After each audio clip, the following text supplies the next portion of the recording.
Pues muy buenas noches, tengan todos ustedes, queridos amigos. Pues nuevamente estamos aquí en este programa de Despierta tu Conciencia. Gracias por vernos, por escucharnos. Pilo, es un honor nuevamente que nos acompañes aquí con tu conocimiento, tu sabiduría en este tema tan apasionante. Me encanta a mí porque cada terapia, cada consulta es hablar del ego. Entonces, también en los cursos se habla mucho de este tema tan maravilloso, tan apasionante, tan profundo sobre todo, ¿no? Claro. Que lo vemos así como algo simple y no es así, es algo demasiado profundo. El día de hoy vamos a hablar del ego. Y bueno, ¿qué te parece si comenzamos, Pilo? Con ese conocimiento en psicología que tú tienes, ¿tú nos podrías decir de dónde viene este concepto y qué significa el ego para la psicología? Claro, claro, y bueno, este concepto, como lo vimos en la introducción, fue aportado por Sigmund Freud en 1923, nada más para que dimensionemos un poco más, bueno, casi 100 años ya de este concepto, ¿no?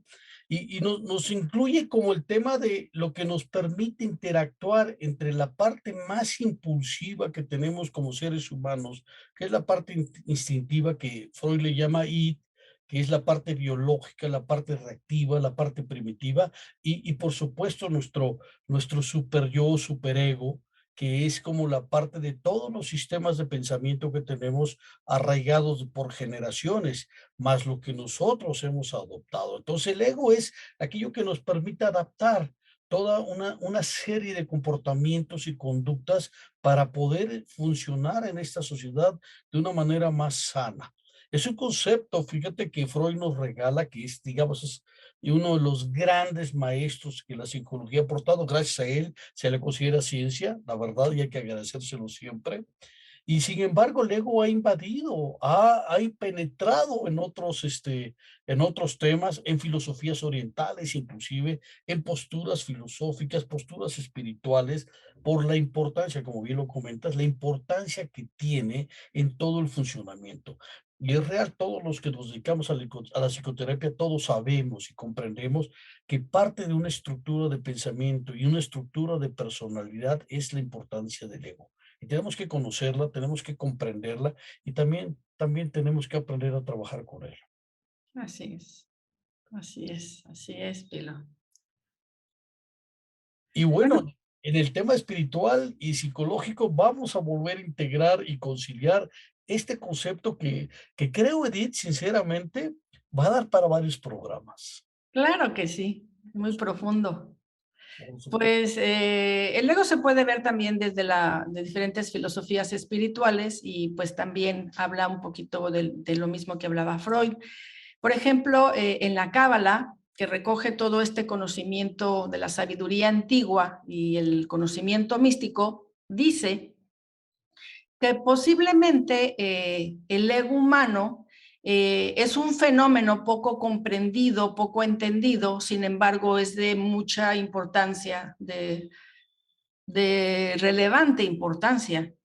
Eh, en algunos de los textos, la Cábala explica también el concepto de resistencia y restricción, que se basa en minimizar los impulsos o la reactividad, así como también lo comentabas tú dentro de la psicología, es parecido, en donde esta reactividad es una energía negativa que hace que nosotros seamos impulsivos y reaccionemos impulsivamente ante situaciones, pensamientos o personas. ¿Y por qué lo vamos a hacer? Porque nosotros tenemos un paradigma, una forma de ver al mundo o de ver la verdad. Entonces, este sistema de creencias, lo que yo veo, lo que yo tengo, sobre eso voy a basar mi realidad. Yo creo que esa es mi realidad. Entonces, cuando se ve atacada o cuando yo siento que es atacada porque me la van a cambiar o me la van a derribar, entonces surge una impulsividad. Cuando nosotros restringimos esta impulsividad, lo que va a suceder es que va a surgir el único deseo, que es el deseo del espíritu, de tener poder sobre la materia. No porque la materia sea mala, obtener o poseer sea malo, sino porque nuestra esencia divina es mucho más elevado o mucho más grande que lo material. Por eso es que existe una verdad cabalística que dice que entre mayor esfuerzo o mayor restricción a esta impulsividad, mayor será la luz develada. Y esto también nos quiere decir que cuando nosotros hacemos una elección, tenemos que poner nuestro mayor esfuerzo para poder tener satisfacciones como mucho más prolongadas. Por ejemplo, cuando hablamos de la pareja, cuando yo estoy en un momento en donde yo me siento solo, desde el punto de vista de la espiritualidad, soledad es una palabra que se compone de sol, el dador de vida, el Dios, la luz, y edad, que es un tiempo para estar con Dios, con la luz, con tu luz interior. Entonces, cuando nosotros elegimos cualquier persona con tal de estar acompañados y no estar solos o solas, y no restringimos esa impulsividad, entonces a futuro viene el sufrimiento, viene el dolor, viene la victimización de que me traicionaron, me hicieron. Lo que está sucediendo es que nosotros no contuvimos o no restringimos al ego. Entonces, esto nos da como satisfacciones momentáneas o nos da una felicidad momentánea, pero al fin y al cabo, estando solos, terminamos con este hueco que de repente sentimos en el corazón. ¿Por qué? Porque no se restringió a esta impulsividad que es el ego. Ahora, hay algunos textos cabalistas que también hablan de que el ego es el gran opositor. El opositor a mi luz, opositor a mi yo mismo, opositor a mi divinidad, pero es el opositor a mi yo divino. Cuando yo restrinjo, hay esta restricción sobre el opositor, lo que va a suceder es que va a surgir mi yo divino. Y este yo divino va a entrar en un profundo silencio. Esto no significa que yo me tenga que ir al bosque más lejos o me tenga que aislar de mi familia. Estamos hablando de un silencio interior. Y allá afuera pueden haber noticias de violencia, de conflictos mundiales, etcétera, pero dentro de mí hay un silencio interior que está conectado a verdades mucho más elevadas. Este yo superior o este yo divino necesita ser alimentado. ¿Cómo va a ser alimentado? Pues a través de sabiduría, de conocimiento, pero sobre todo de compasión. La compasión es ayudar al otro a minimizar su dolor o su sufrimiento. Si nosotros no restringimos al gran opositor, pues va a haber momentos en que nosotros nos sintamos como pues el iluminado, la iluminada, o nos sintamos los genios, o de repente, al contrario, ¿no? Nos sintamos como los tontos, o como que no hemos logrado nada material, o que soy un fracasado.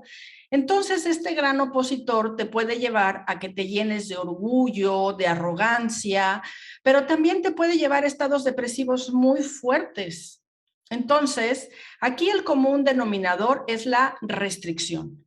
Hay que restringir esa impulsividad que es el ego. Y esto nos va a llevar a un camino donde nosotros vamos a empezar a minimizar los juicios, vamos a ser menos combativos, impulsivos, reactivos, porque finalmente cuando hay algo fuera de mí, una persona, un pensamiento o algo, yo elijo cómo me voy a sentir. Es mi elección, cómo yo me quiero sentir. Pero pues si es tocado este sistema de creencias, pues va a haber ahí una guerra interna. Y esto finalmente lo que va a hacer que si yo no me doy cuenta, que si yo no me observo, pues va a haber opacidad y va a haber desesperanza, depresión.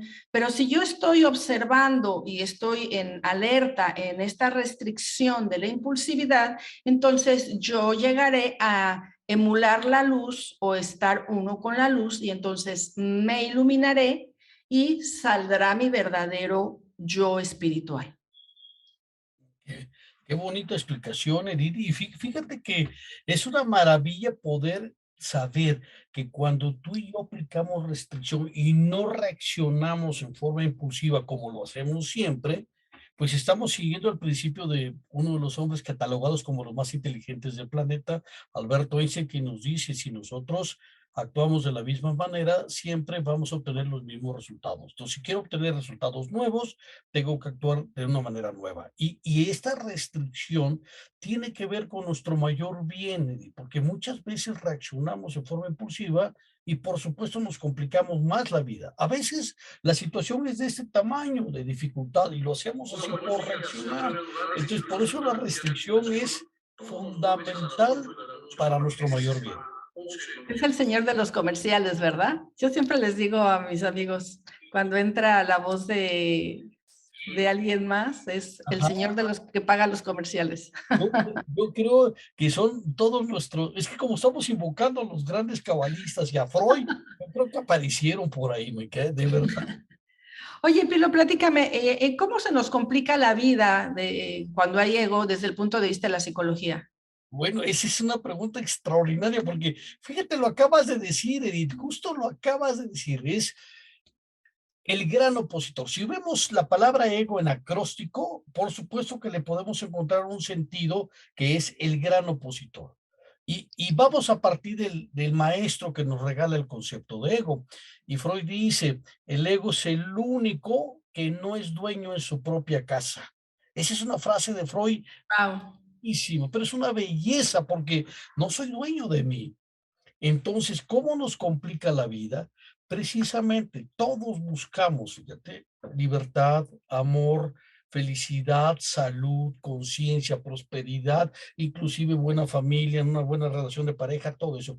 Todos los anhelos más sublimes que podemos tener nosotros siempre van a estar a nuestro alcance. La única posibilidad de no vivirlos es justo que nos dejemos manejar por el ego, porque es el gran opositor a todo lo bueno en nuestra vida. ¿Cómo nos complicamos la vida, verdad? Ay, claro, mira, hay conceptos que se utilizan muchísimo en psicología que son autosabotaje, no sé, autogol inclusive lo manejamos mucho, es ego. Es decir, el ego termina siendo, más que como lo plantea Freud, un enlace entre la parte de mi conciencia, mi yo superior, con mi parte reactiva, impulsiva y biológica, termina siendo el patrón. Lo invitamos a nuestra casa y termina siendo el dueño de la casa. Entonces, ¿por qué es el problema en nuestra vida del ego? Por una sencilla razón, Edith. Cuando estamos convencidos de algo, por X razón, creo que tengo razón y creo que tengo la verdad. Y entonces ahí me aferro. Entonces lo que yo puedo llamar de muchas maneras termina siendo, fíjate, termina siendo un ejercicio de ego. Entonces quiero salirme con la mía y a todos nos ha pasado.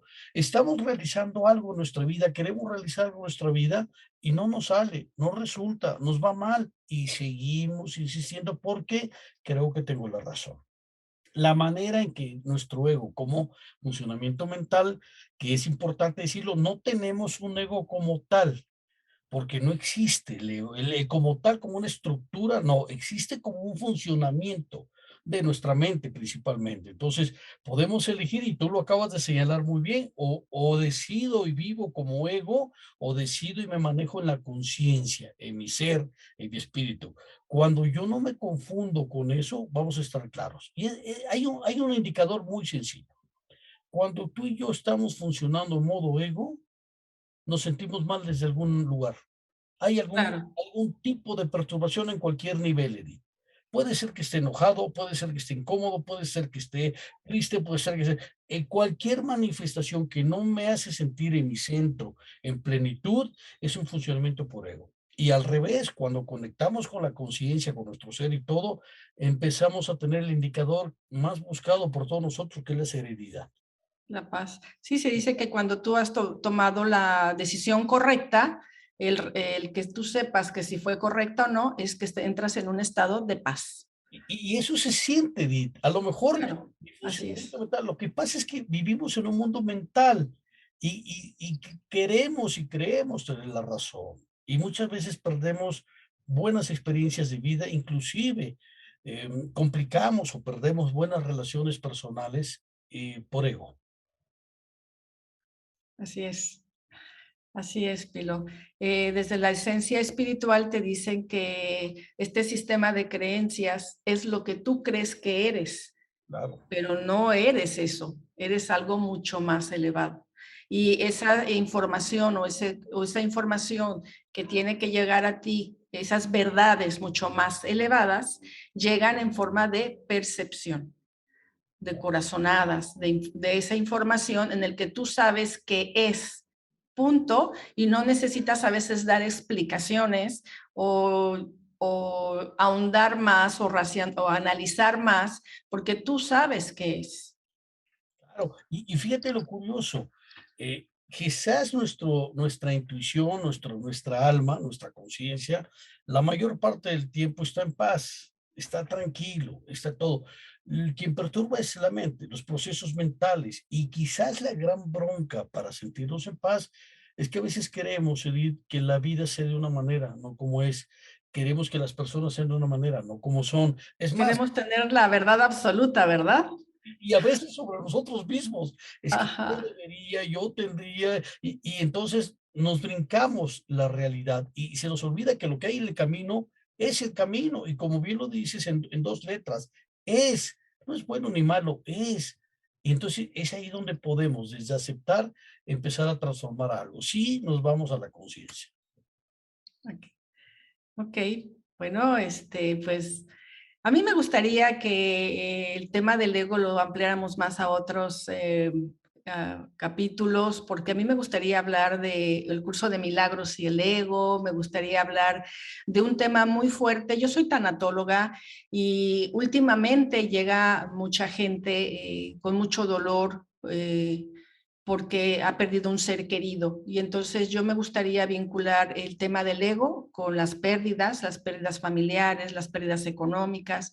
Y bueno, aquí tenemos mucho material para que podamos compartir todo este conocimiento, toda esta sabiduría, para ayudar a las personas, para que minimicen su dolor y entren en un mayor estado de conciencia.